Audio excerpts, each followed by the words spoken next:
Hey everybody, it's Bust with Battles with Bust number 493, and today we're going to be doing battle in a standard best of 3 daily rumble.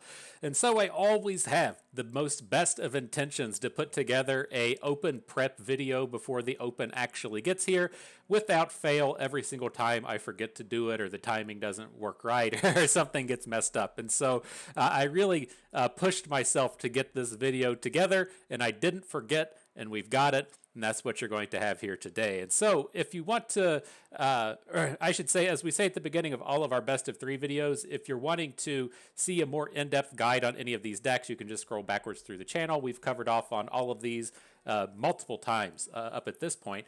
And if you just want to skip ahead to the gameplay, feel free. We're going to be playing Jax Ornn, we're going to play Galio, Jarvan, Freylord, and we're going to play Aatrox, Vayne, Gwen. And so I think the real high note to this format, the big decisions that you're going to be making in this format all revolve around Janna. And that's going to be, do you plan to ban Janna and do you plan to play Janna? So it's all reasonable. It's all acceptable. If you want to play Janna and ban Janna, that's fine. If you want to leave Janna at home and ban Janna, that's fine. If you want to leave Janna at home and then play against Janna like we intend to do today, that's your prerogative as well. And the way that I kind of felt about this is I've always been on this big kick about how we should be, coming out and banning Janna. I feel like she's just way too oppressive in this format. The balance changes that came through in the balance patch didn't really do enough to tone down Janna, and it's still just the strongest thing you can be doing in some way, shape, or form. So I feel like in large part you should be playing Janna. And my problem with the kind of ban Janna plan is I don't really like any of the decks that give you a lot of strength out of that. I don't want to play something like Ashe LeBlanc in this meta. I don't really want to be playing any of the kind of control decky kind of things that get upset whenever your opponent's able to draw an extra 16 cards within the game. And I don't feel like I'm getting any like real clear-cut advantages with this ban Janna plan. And so we are leaving that at home. Now, I personally also plan to bring Nilah Janna, and I run into this problem every single event. It's a content creator problem, if you will, or at least a content creator problem as for someone as myself that has a kind of more limited amount of time that they're able to play the game. And for me to be able to, bring forth a different deck pretty much every day of the week, I can't just sit around and practice the top 5 decks every day, right? There's a little bit of give and take between just playing all of the competitive decks all the time and then trying to bring new things forward. And I'm not complaining. I don't have problems with that. But I feel like when it comes down to playing Nilah Janna, I just don't really feel comfortable with the amount of experience I have with the deck.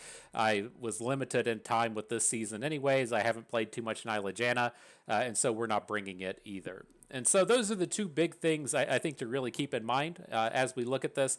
We do plan to think about banning Janna with our lineup, and we're not going to be playing Nilah Janna, or at least not going to be playing any of the main Janna lists. And so with that in mind, the next couple of things I would like to say, if you're not familiar with the Mastering Runeterra events, Mastering Runeterra used to put on a best of 3 event the week before the Riot event. They've stopped doing that here recently as they decide how to retool and better serve the community in terms of those events. But Gregory the Grey over there did still put on an event, the Duck Cup, and the top 8 results and all of the deck lists are available up on the site. And so I should say available up on this Google Sheet. I didn't find it on the Mastering Runeterra site. And so I'll have a link to this Google Doc down in the description. If that's something very interesting to you, you can go and find what your favorite player brought to this event. You can see what the top 8 players played over here to the right. Alexander did manage to take down the event with Seraphine, Set, Janna, Nilah, and Jarvan, Shen.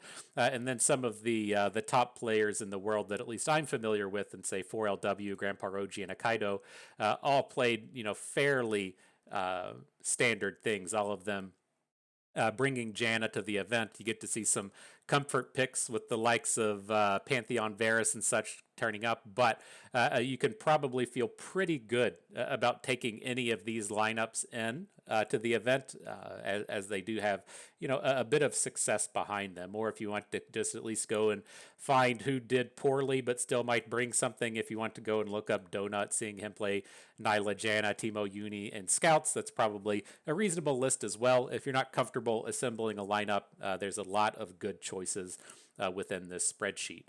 But the way that I came to assemble my lineup for this event is, number one, I decided that we are going to be playing against Janna. Again, I don't want to come out and play stuff like Ashe, LeBlanc. I just don't think it's very good in this format, and I think it's a little too polarized for my liking, as to where the good matchups are good, the bad matchups are bad. But if you hit the wrong lineup, you can just very easily get 2-0'd by your opponents. And so I wasn't super interested in playing it.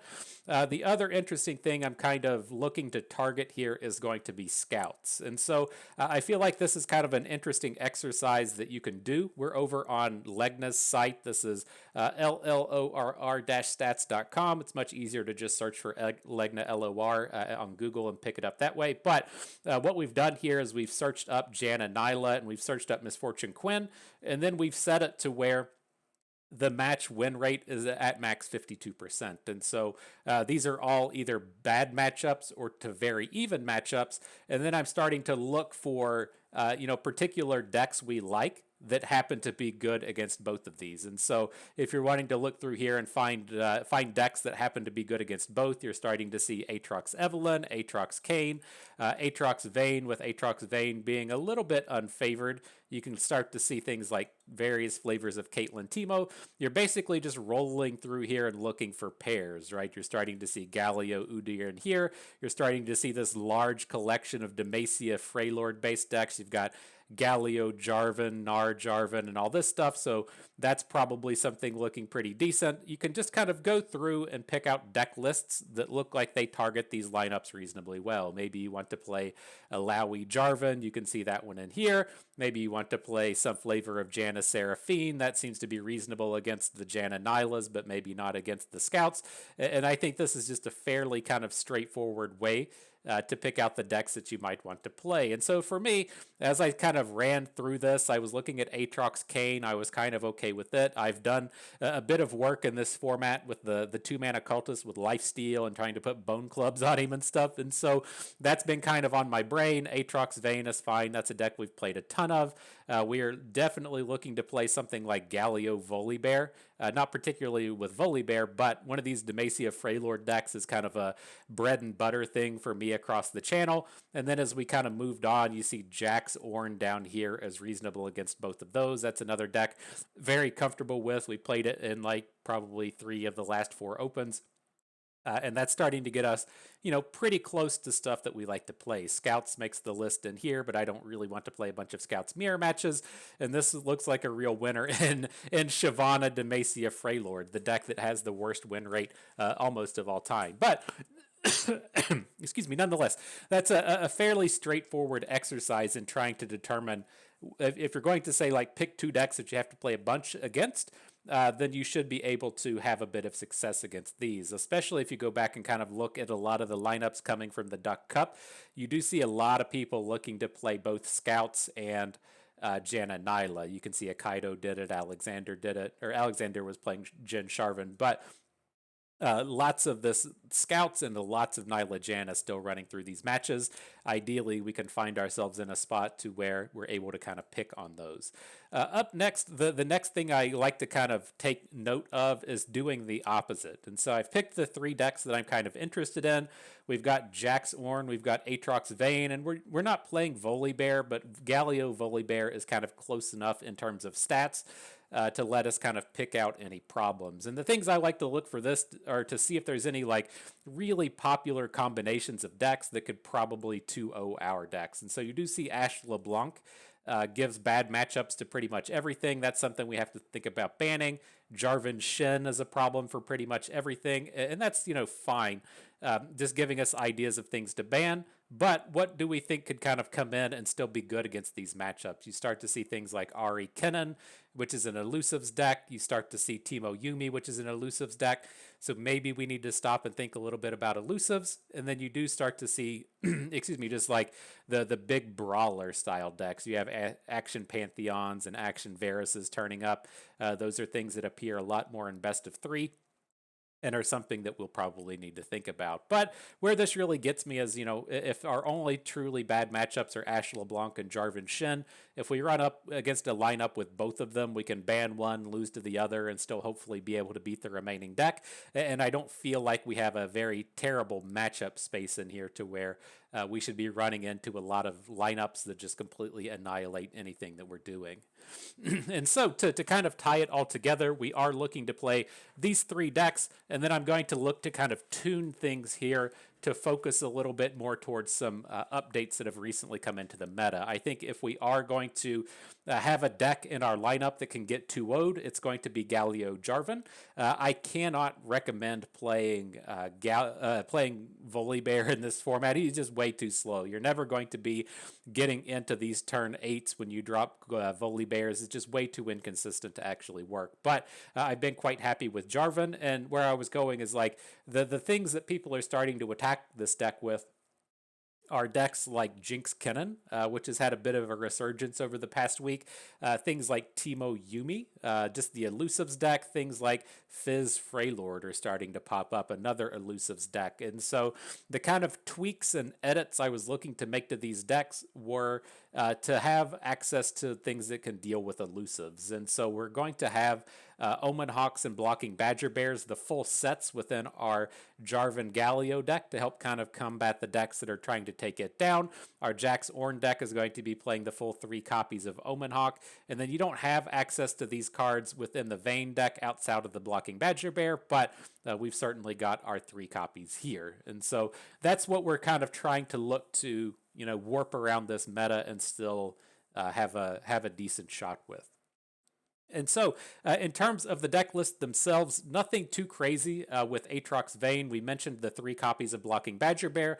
One of the things that really drew me towards Aatrox Vayne is I am a big fan of Tough in this format. It's just, as we're looking to play against Janna Nilah with all of its damage-based removal spells, and as we're looking to play against the Scouts decks that have the Misfortune dealing the Love Tap, having access to the Tough units does an insurmountable amount of work in terms of defending against what the opponent's strong points are. And so I was really drawn towards Aatrox Vayne in the sense that you have the Elkin, you have the Night Ranger Defector, all of those having Tough. We have a single copy of the Darken Aegis in here, another way to deliver Tough to our units, and I'm pretty happy with all of that. The next thing that makes me pretty interested in playing the Aatrox Vayne is outside of decks like Janna. There's not a ton of removal running around. And so as you'll look at all of our deck lists, we'll play like 2, 3, 4 strike cards, and that's it. And so if you're up against Janna, she's going to have her standard like 10, 12 burn spells. But once you move away from the Janna decks, you're running into just a very limited amount of removal. And that really opens up the space to where Valor, the Quinn Bird, along with the Darken Harp, can just completely take over games. And so I really like a lot of the strengths that are coming out of this deck in terms of both combating what we suspect will give us problems, like Scouts just doesn't play removal spells, right? That's a pretty reasonable target for the Valor decks to go after. And I like what's happening with this, especially that, it has a bit of late game reach with the Aatrox gaining health, and you have a ton of late game in terms of just all of the Darken. Up next, we do have Galio Jarvan, and I've worked quite a bit with the Formidables deck. Our last video was playing Evelynn Formidables, just trying to find things that work with Galio and places that make us feel pretty good about what's happening with this. And so I will say I've tried pretty much every flavor. I've tried it with Gnar, I've tried it with Volibear, I've tried it with Udyr, but it feels like the problem with all of those is you're just putting more big units in a deck that already has a bunch of big units. And so my major concerns with bringing this deck were, number one, fitting in a little bit more interactivity. Jarvan works fantastically with that in terms of developing open attacks to where he gets to come down and just get that burst speed challenge in. Very fantastic there, and he does help drop down the curve. in the sense that he's cheaper than Volibear. He's not cheaper than Udyr, but he doesn't take as much work or as much mana to get up and running, and I've ultimately been pretty happy with him. The big thing you may have noticed, though, at the top end is the Wrath of the Freylord. This is another card I'm quite happy with in this format. It's a fantastic mirror breaker to where you play this, and then everyone, all of the units in the opposing Formidables deck just can't block. And so it's been a pretty fantastic card here. And this is the kind of top-end replacement to something like Warden of the Tribes we're bringing today. And so I've been quite happy with it. And then we did mention the usage of both Omen Hawk and blocking Badger Bear. We expect there to be a fair amount of elusives and a lot of decks really trying to target down the Volibear style, and getting access to those elusive blockers can do quite a bit of work in terms of buying us the time we need to get our big attackers on board. Last but not least, we have Jax Ornn, the standby of the format, if you will. Nothing too crazy within this list. The things I like to call out with it are we are playing the 3 copies of Omen Hawk. That is pretty standard now, but it does help quite a bit in those elusives matchups. The other thing that worries me about the other thing that we have to help combat the elusives are going to be the Bellows Breath. You typically see between 0 and 1 copy of Bellows Breath. That's the card that I'm looking to help hopefully shore up some of our bad matchups. And so it's okay against Janna and Nilah, right? It takes down all of the quick attacking units. It takes down all of the elusives, coming out of the Janna decks. It doesn't deal with Nilah, it doesn't deal with Janna, but it does clean up a lot of the units there. It kills everything out of the elusives deck that isn't boosted by Yuumi. It's quite good against decks like Jinx Kennen, and you can find spots against scouts to where it's okay. I don't want you to think this is the kind of AoE that's good against scouts. As soon as you think it's going to be good against scouts, you're going to run into a curve to where they play a Misfortune into an Island Navigator into a Scrutinizing Sergeant, and it doesn't kill anything. But it does have the ability to clear out a lot of 1 health units, and if you manage to deal a couple of points of damage, it might get some more board clear. And so you don't typically see the Bellows Breath, but that's the kind of big addition that we're bringing today. And then our top end and the Wild Claw's Ferocity. I really love this card in this format. It does a ton in terms of turning your Weapon Masters into a unit that may just end the game on its own. If not, it's going to level up your Jax, level up your Ornn. It does quite a bit in terms of activating a lot of the effects in this deck, even if it doesn't get that big kill that you're looking for right out the gates. And so that's it. That's the lineup that we're going to be bringing to the Open. Before we start, though, we do have to come in and pay that pay-to-win price. And I'm just going to go ahead and load up on the skins, right? I've been wanting to get this Aatrox skin for a while. We would typically wait until the Open video to do it, but I kind of want to get used to the picture. And so I'm gonna go ahead and add in the Lunar Eclipse Aatrox. We'll find some regular cards to turn premium in the upcoming event itself, but feel pretty good getting that Galio skinned up. Everybody in here is all skinned up. Everything within the Aatrox Cane, Galio is skinned. Jarvan doesn't have one. Ornn doesn't have one, and Jax doesn't have one. So if Riot wants to get more of my monies, you're gonna have to devote some skin space to those guys. But alrighty, let's see how this goes. I'm looking to just play 2 matches today. I have been trying to do 3 matches in these best of 3 videos, but I was a little long-winded at the start, and so we'll cut it down to just 2. We'll probably just go 0-2 anyways as we try and kick things off here. And so it looks like a fairly off-meta lineup. I'm trying to think of what these decks would actually scare us the most. I think the one that is going to just come out and outright beat us is probably Gwen Darius, but I'm curious what the P and Z component to the Kalista deck is. I'm not quite certain, but we'll leave the Kalista up and hope we don't regret it. I think with these off-meta decks, we should probably just ban the one that looks like it's going to be the most consistent, and I think that's what we're going to be getting there. All right, so a reasonable enough start, a nice curve here. I'm going to get rid of the Combat Cook. I know that we can go 2-3-4 with him, but I would prefer to find a unit booster and find some interactivity. so that we aren't just, in this space to where we can't do anything but play units. So, looks nice to me. Interesting seeing the Sinister Poro come in. I guess we're playing against Fearsomes, right? Seeing the Nocturne with Bard and then a Poro Fearsome coming in. Okay.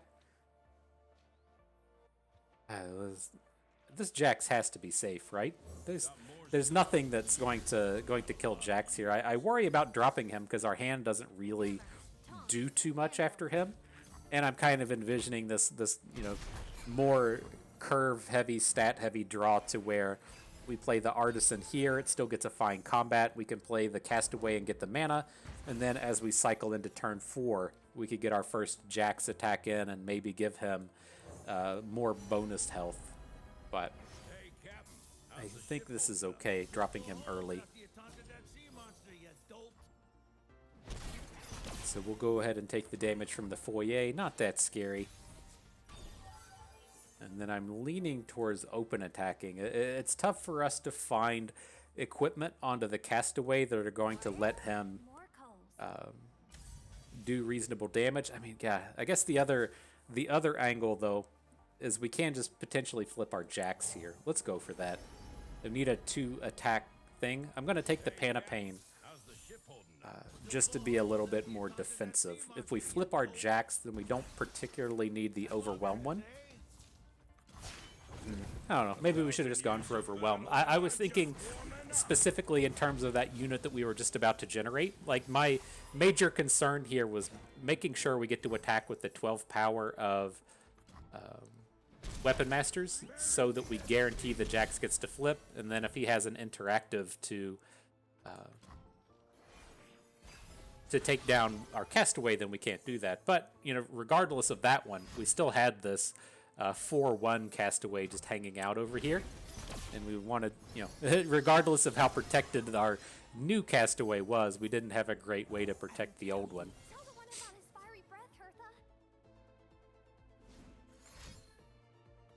Alright, I think we're in pretty tip-top shape in this game, though. Bard comes in, sure thing. The thing to slightly worry about here is going to be a Vengeance to try and take down Jax, and so I'm just going to spread out our stats here. We'll put the Pana Pain on our smallest unit. We'll look to load it up with the Forge on this next turn. I think we'll be in a good space. Getting distracted, though. I've got a cat that's trying to hang out. It's Bernard. Let's see. Let me get this attack in and see if we can't pick him up. Come on, dude. He's not very smart. Oh, here we go. Oh my goodness, there he is. He's so heavy. He's overweight, but we call him muscular, right? I feel bad. Like, I don't want him to get the kitty beat us, but it's tough to manage the food intake of 3 cats. Like, you can't just put like the one food bowl out there. I tried with an automatic feeder. I was giving them the exact same amount of food that I would under like normal circumstances, but they freaked out. They freaked the fuck out because they're used to just like walking up to the bowl and there being food in it, and with it like dispersing food 9 times a day or whatever it did, they would walk up to the bowl and not have food and freak out. And my older cat Tyrone started pissing places because she was worried that if she didn't follow me around all day, that she was gonna miss the food drop, and it just didn't work out. So I don't know. I care about my kitties more than pretty much every human on the planet, but still not certain how to make sure old Tubbo here maintains a healthy weight.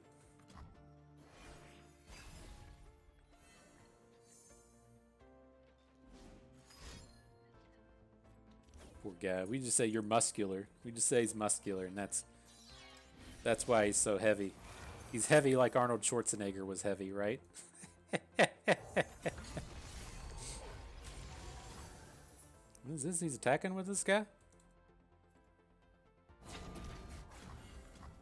Alright, we're into the Kalista deck. I assume seeing like these decks like this that have the Shadow Isles in it, that this, or the PNZ in it, it's gonna be some kind of the thing that copies the cards, the evil copier, whatever evil copier is called, the 4/4 thing that shuffles copies of stuff into your deck. I assume that's what they're doing. I'm just not certain what the copies would be out of this Kalista deck. It's probably some kind of like soul cleave number or something.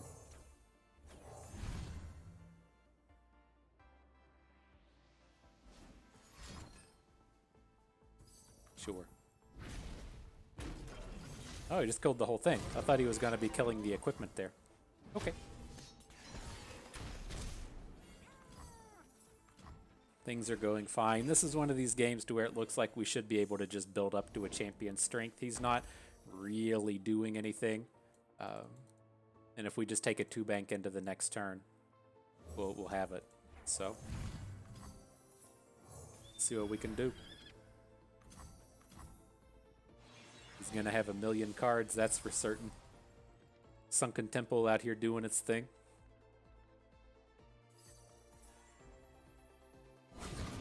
Alright. Attack number 1 rolling through. See if he interacts here, if he's going to let us drop the strength of the champions. Get the big boom on him. Hey, I was right. It's the evil imperfectionist. The evil copier, right? He's the evil copier. I knew I was spot on.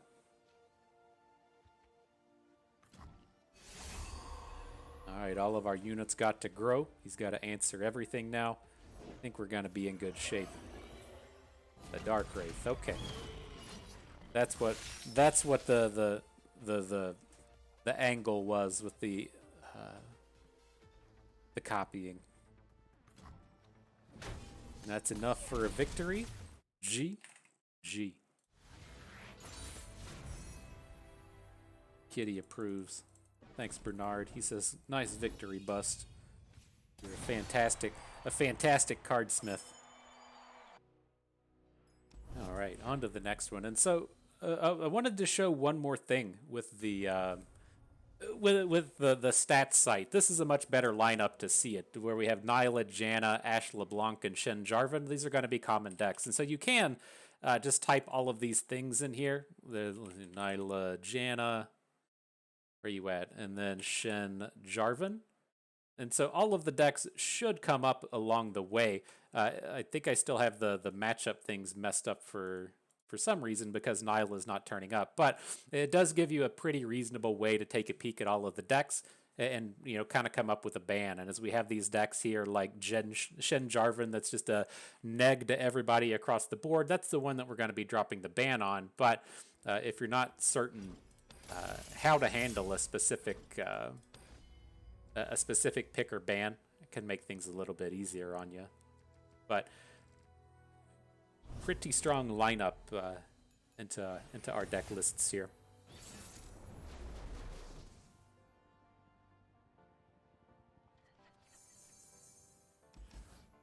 All right, so we're reasonable enough start with the Artisan and the Castaway.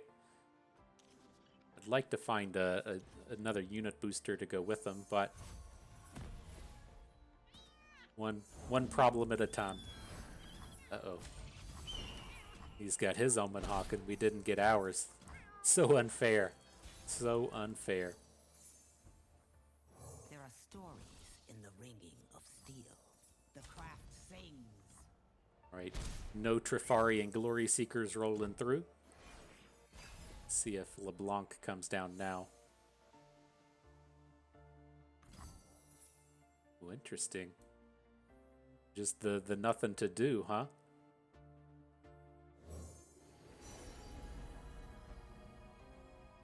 Do we want a scout rake here? I think we're good with the amulet.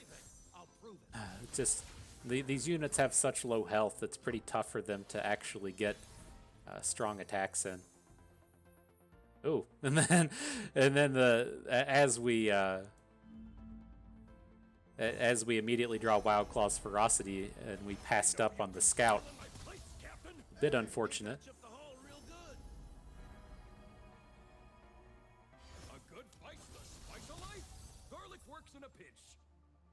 What do we got here? We can take both of our our units up to 5 attack. I don't think this is ultimately going to be super successful, but he's going to have a flash freeze here a lot of the time. What does the opponent's hand look like when they don't play any units until the 4th turn? It involves having a lot of combat tricks, and so I don't think this is going to be successful, but we do need to come in and start leveling up our Jax, and we do want to make him just spend that mana so he just doesn't have it all willy-nilly.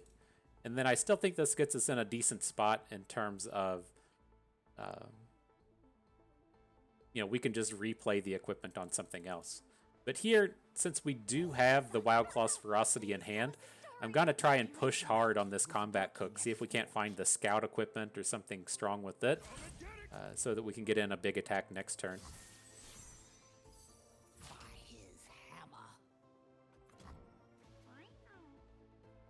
Again, expect a combat trick to come in.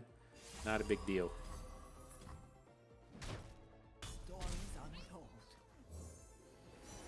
Alright, Combat Cook rolls through. No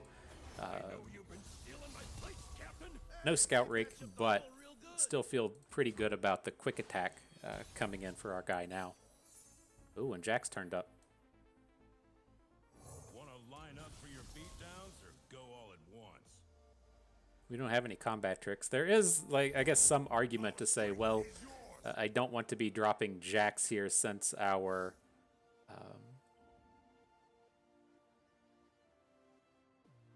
since we're not really going to be able to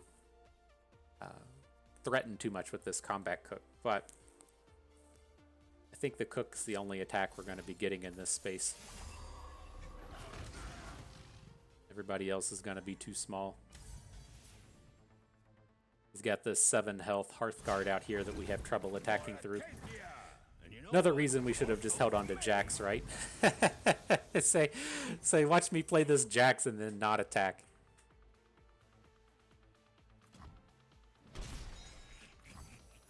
Getting close to the lethal. He's going to need to make a big Ashe play this turn. And you got to feel at least a little bit better when you have the parts made whole to just be the emergency recovery if you need it.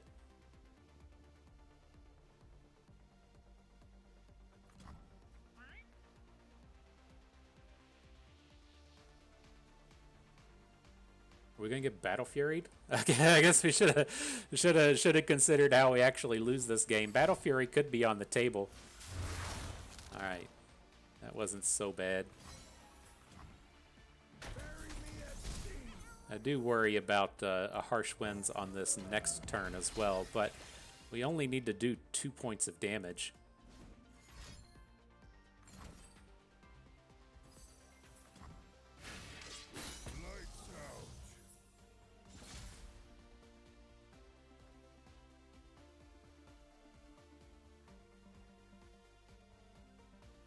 All right, let's take it slow. The concern here is going to be the opponent having something like Buried in Ice. I don't think that's really on the table. I don't think we're going to worry about Buried in Ice too much. And so what I'm looking to do here is I want to put an equipment onto the Saurion and then play Bellows Breath, and then also get the Innovative Blacksmith down. But we don't have the mana to do everything here, right?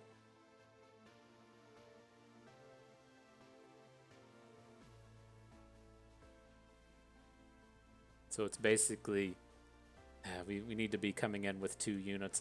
Let's lead off with the combat reel. If we have to discard an equipment, we can still discard the Light of Acacia or the Sandstorm Amulet.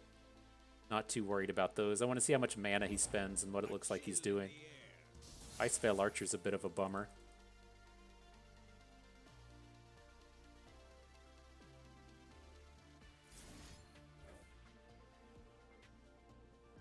Alright, well, I'm going to Bellows Breath. It's going to put us in the space to where it'll clear out 2 of his units.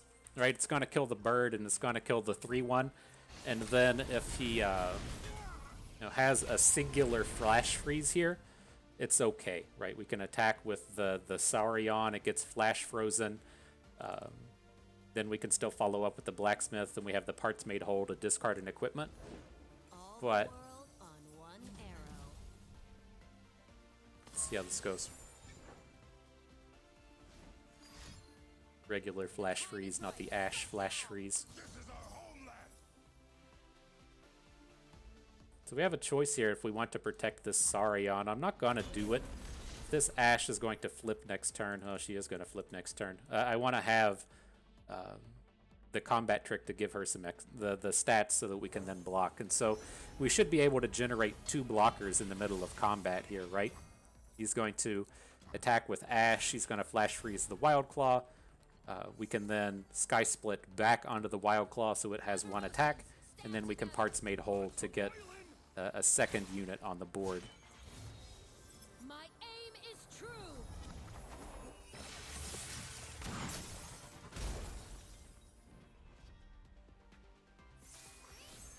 So let's lead off with the Parts Made Whole. I've been interested in this Light of Acacia because our Jax leveled up.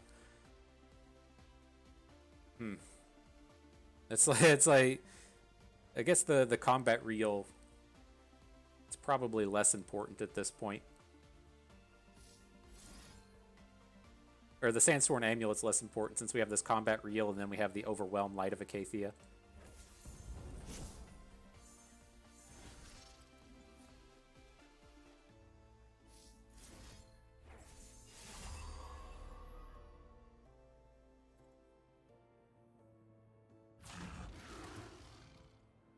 You face a ghost. So we can do like this. Keeps our Wild Claw alive. Then we get to spread out the damage as best as we can.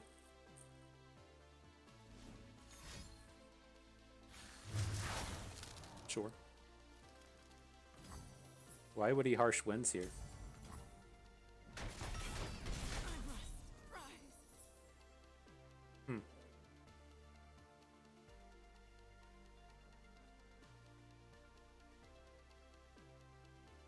Interesting.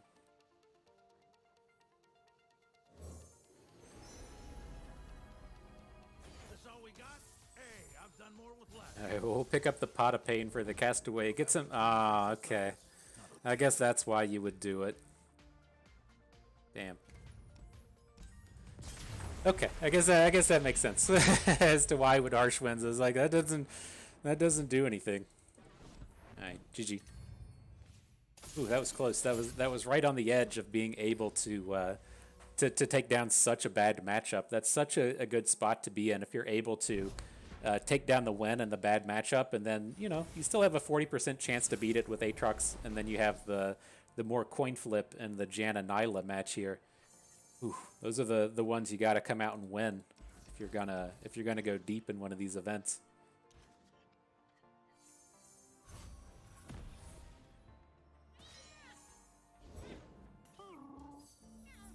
Alright, and this is looking like the older versions of Janna Nilah, to where they have the Lookout. I would assume there's going to be like the Tide Dancer in it.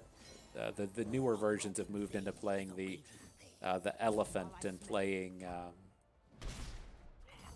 Sunken Temples. They typically don't have any of the other Brash package in it. It's basically just Nilah. No, my stuff isn't food like it wasn't yesterday. I'm just like eyeballing this Bellows Breath that we have. We might be able to get that working next turn.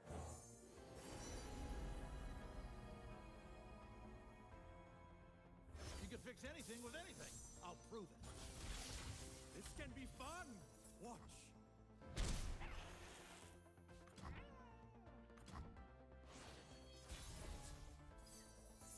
It's probably pretty dangerous if we're gonna be real. Now that we've drawn the second Jax, I think I feel okay just going for Jax here. It's like, it is kind of nice to be able to drop AoEs on this stuff, but it's so easy for him to just kill this Piltover and Castaway.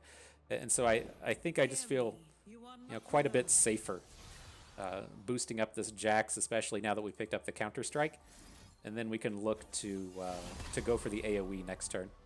To the forge.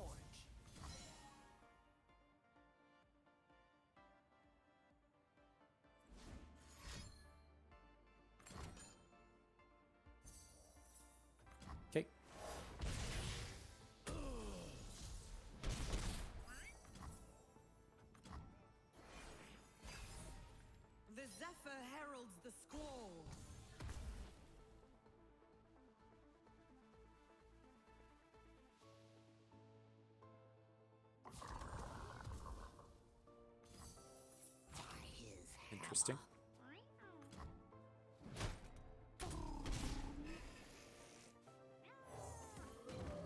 Alright, let's add the Saurion. We're getting really close to the potential lethal space on this next turn.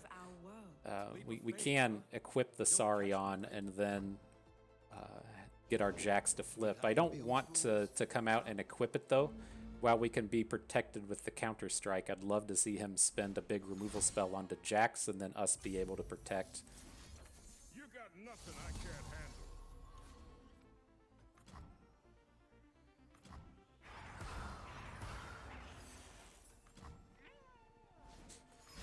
And the second one. Lights out. It's a little unfortunate, but we can kind of pivot over to this Bellows Breath. The mana's a touch unfortunate. I mean, I guess the Light of Acacia is fine, right? That's that's much better than I was initially giving it credit for.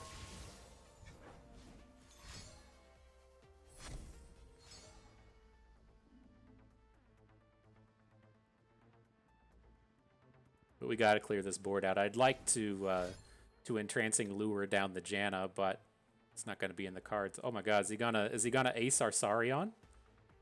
He started pulling out spells to target it with. Oh, come on.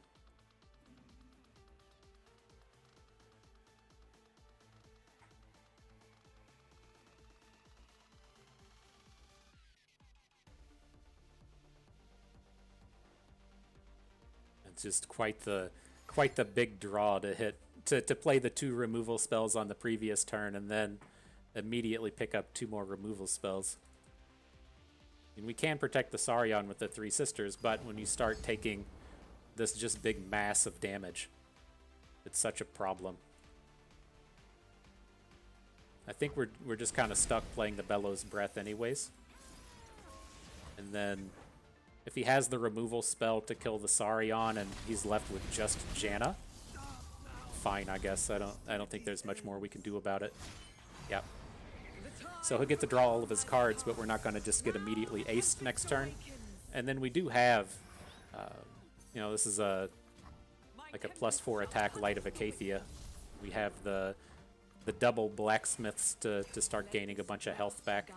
So it's never safe against this deck, right? This is one of the things that are just so super frustrating against it. Oh boy, exactly.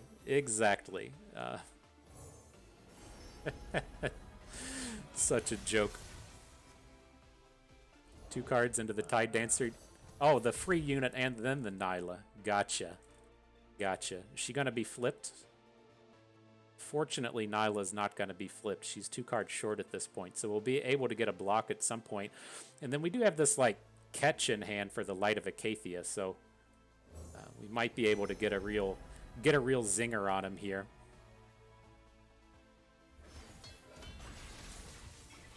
I will aid you, Nilah, for you face monsters. It is the monster. So we can't boost the Tide Dancer. He's out of stuff to do. We're going to take either 5 damage or 6 damage on the turn. Okay. Face the whirlwind. Just Janna. Okay.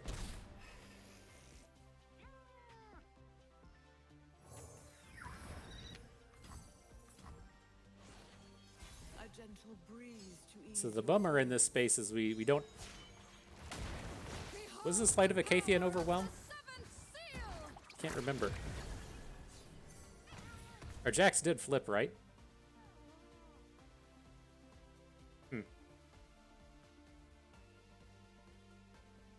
Can't remember. would be valuable to know. Would be valuable to know.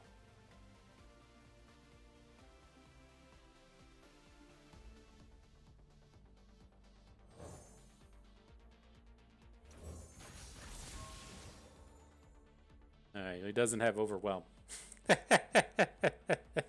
We figured it out.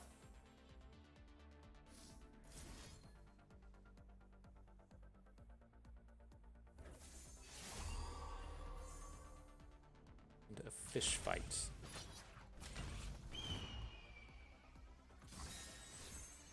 Okay. cast aside fear. I am with you. I'd love to keep these weapon masters around to keep gaining this health with.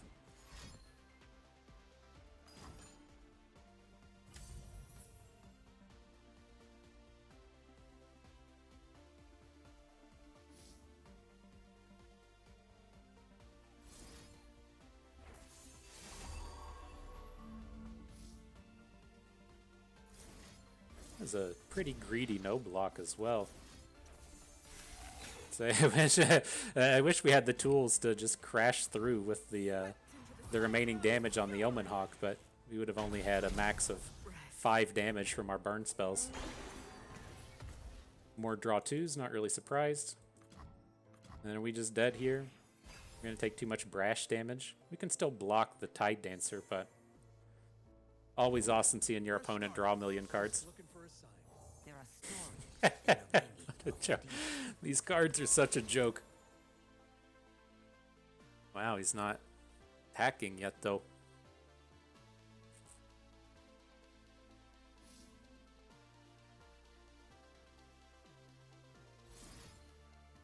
So let's do this. I'm going to forge the blacksmith so that it can block a brash unit.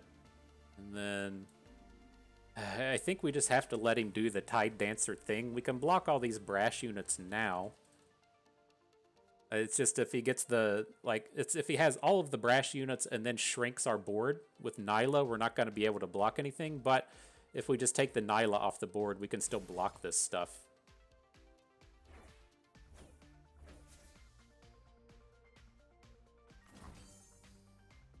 So I'm just going to strike. I'm not going to do the return and equipment. I'm just going to do the slow version so our bird can still block. The power on the bird is in the equipment, not on the bird itself. Oh, this is why I hate this deck so much. Hey, Bust, why did you consider coming out and banning the Jannas all the time? Well, we got our opponent down to literally 0 cards in hand with a Janna on board, and then it's such an absurdity. What's the minute? Okay, so we can get out of this just taking 6 damage.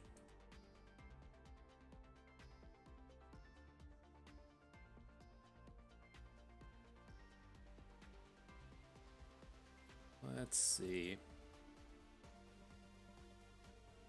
This is so dumb.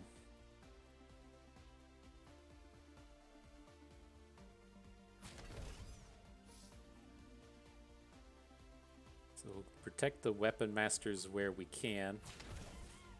We're going to have this equipment come back to hand, and then we can regenerate some of the damage. clumsy work. We take 6 like this.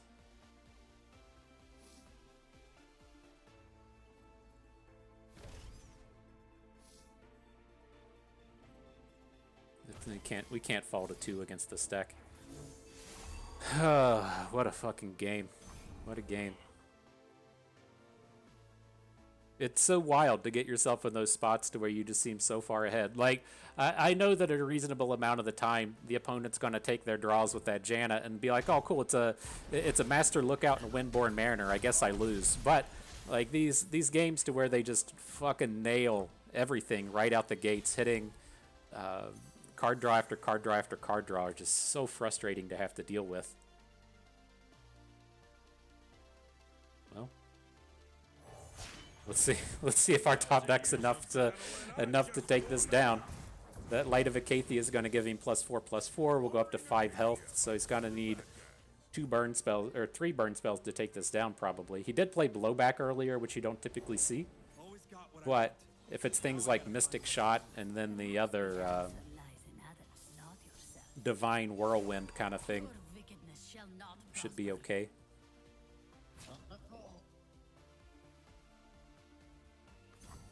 Oof. Oof. Thought that one was done. Nice top deck, Jax. That light burning. Oh, such a dumb match. This is what we signed up for. This is what we signed up for. We're gonna go into the open, just play against this thing over and over and over and over and over again. Ugh. Who are those people that enjoy pain? That's what we feel like at the moment. But all right, let's hang on to the Elkin and the Badger Bear. I'd like to find a little bit better of an equipment. Putting the tough equipment onto the Elkin kind of sucks, and so just literally anything else would be much more delightful, if you will. And hopefully we're looking strong now. We're going to have this this tough Elkin boosting up the stats of everything, ready to block, ready to attack, ready to do the work.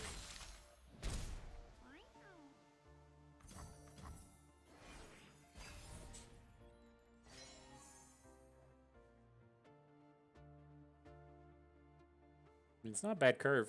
He needs to get wide on us really fast. We get to drop the Badger Bear this turn, the Lodestone next turn, and then start juicing all the stats. Having a nice little bit of protection with the Darkened Lodestone as well, or with the form up as well.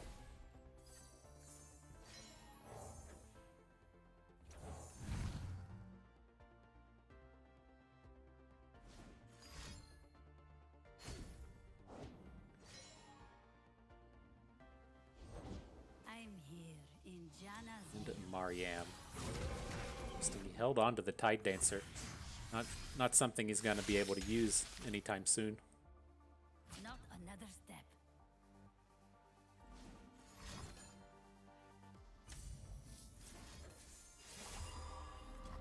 We'll protect while we can. I don't think this blocking Badger Bear is long for the world, but it's at least going to take the opponent a bit of work to take this thing down if he wants to start attacking with Vikrash, and then should hopefully come in and limit what if he wants to play Janna this turn, he has to specifically have Mystic Shot if he wants to kill the Badger Bear. Hear me. You are not alone.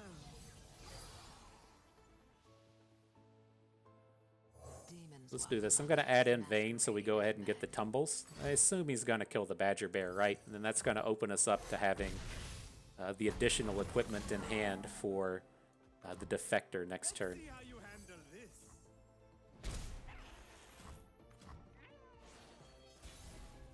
The Zephyr heralds the squall.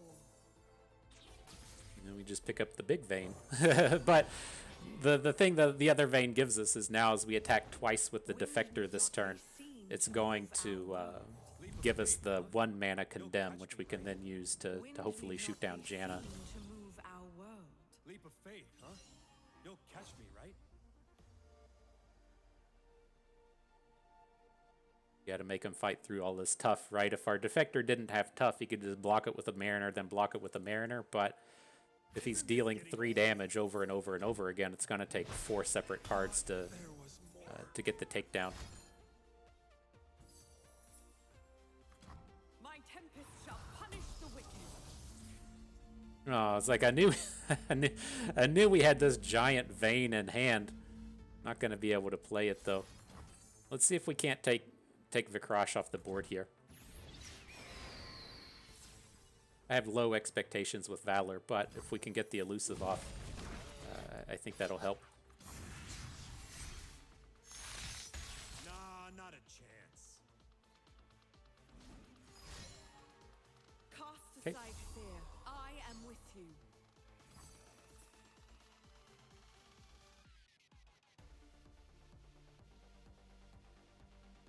Then we can still try and make tumble plays next turn. Let's see what comes out of that. Adding Vayne to the board and then tumbling the Blinding Assault. Wasn't quite expecting our unit to die there, but it's kind of okay.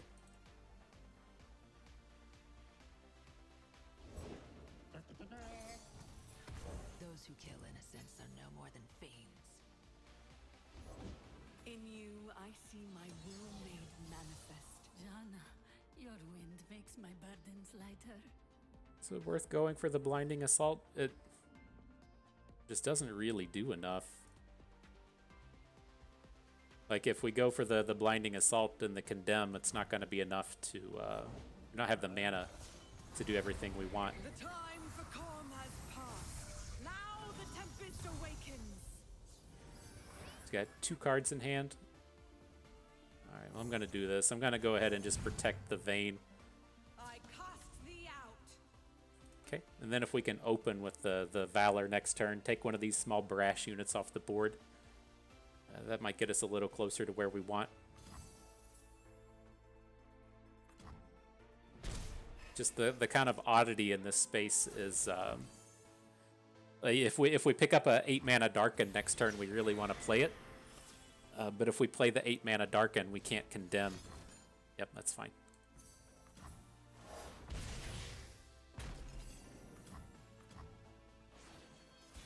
A gentle breeze to ease your What you got for us, deck? Defector. Purified gold. Alright, I'm gonna go this way. I'm gonna take the... If you're not familiar with this, you can take this attack. He's gonna block, that's fine. I'm sure he'll kill Vayne because that's just the way... that's just the way the game's going today, you know? But that's gonna let us now play the Defector. We can tumble the Defector and that will count as a scout attack. And then we'll be able to attack again. So hopefully he's gonna have to come in and block some of this stuff, and then that will also cheapen up the condemn, so that we can then condemn what I assume to be Janna off of the board.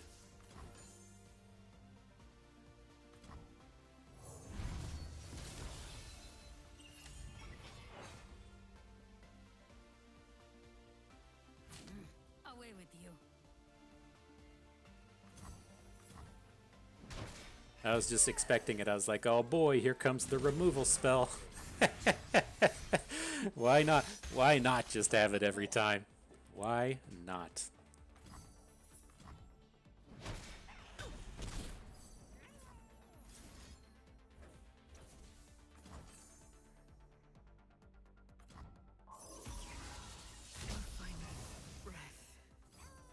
Hey, not bad. I mean, we definitely have blockers for Nilah here.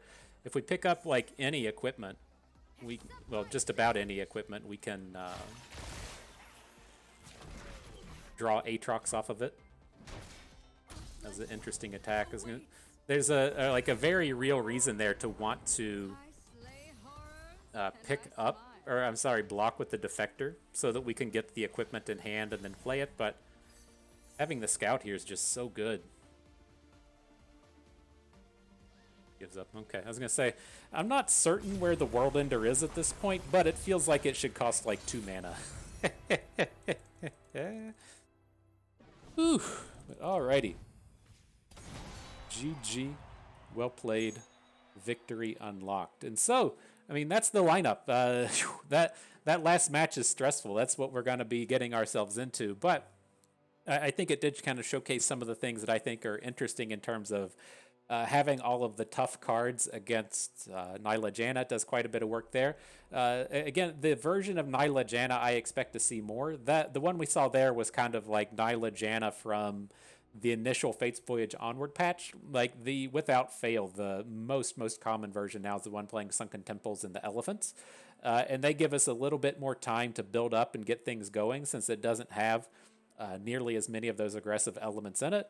And then it also...